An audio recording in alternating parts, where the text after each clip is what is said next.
Brought to you by Penguin.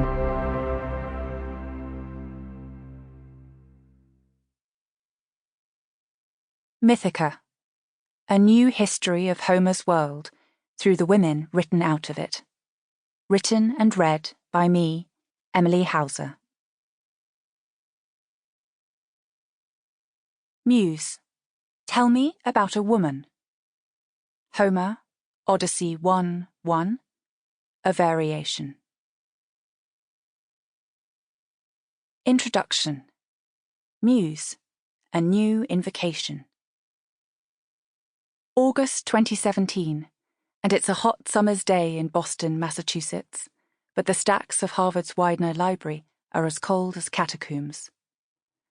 I'm sitting in the Smythe Classics Library up in the Gods of Widener, thumbing through a Greek text of Homer's Odyssey. Walnut desks and mismatched chairs are overseen by white plaster busts of bearded poets. There's the overwhelming, musty scent of old books, the air thick with the hush of minds at work, broken only by the tapping of laptop keys and the wind through the yellowwood trees out in the yard. I'm searching for a particular passage in the Odyssey's first book, following the invocation, where the poet calls on the muse to strike up and tell the story of a man, where I hope I can find evidence that women in Homer's world might have been more important than we've been led to believe. Greek letters crowd the page, black ink pressing on the paper margins, and I feel myself thrill with excitement to be deciphering this ancient language, the same excitement I felt when I first started learning Greek, and got gripped by the sensation of being able to unravel these Morse code messages from the past. As we dive into Homer's story, we're dropped into a world from over 3,000 years back, an ancient land burnished to a sheen by legend and filled with a character cast of capricious gods, power-hungry kings, and swaggering heroes.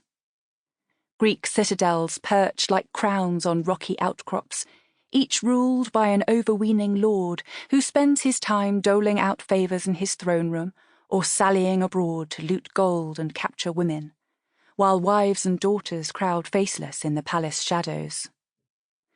What Homer is describing seems to look back, at least in part, to a real civilization of historical ancient Greeks who lived in the late Bronze Age, called the Mycenaeans, named by the archaeologists who discovered them after the kingdom of Mycenae, one of the most overweening and gold-filled of them all. The ancient Greeks believed that Troy, the Trojan War, as well as the swarming Greek forces who invaded from Mycenae, Pylos, and Sparta, were all certifiably, tangibly real. One ancient chronicler even gave the sack of Troy a specific date, 1184 BCE.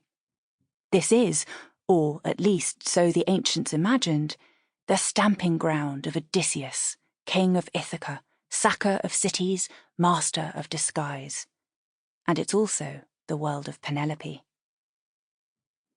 Odysseus, so the tale goes, has been gone from Ithaca for nearly 20 years, swashbuckling away in the Trojan War of legend.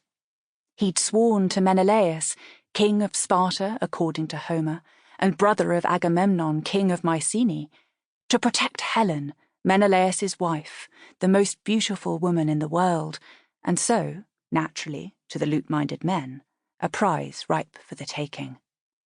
When Helen had run off with Paris, prince of Troy, Odysseus and the other Greek kings duly banded together to get her back. The legend tells us it took 10 years and a siege against Troy, a protracted war of sufficient horror and greatness for one epic poem, centuries later, to be born, Homer's Iliad. And then there were the exploits of the hero's years-long voyage back to Greece, enough to fill another epic, the Odyssey, charting Odysseus's stunts and scrapes on his way home. In all this, Odysseus's wife Penelope lingers in the background, waiting, so the Homeric epics tell us, on rocky Ithaca and fending. Sample complete. Ready to continue?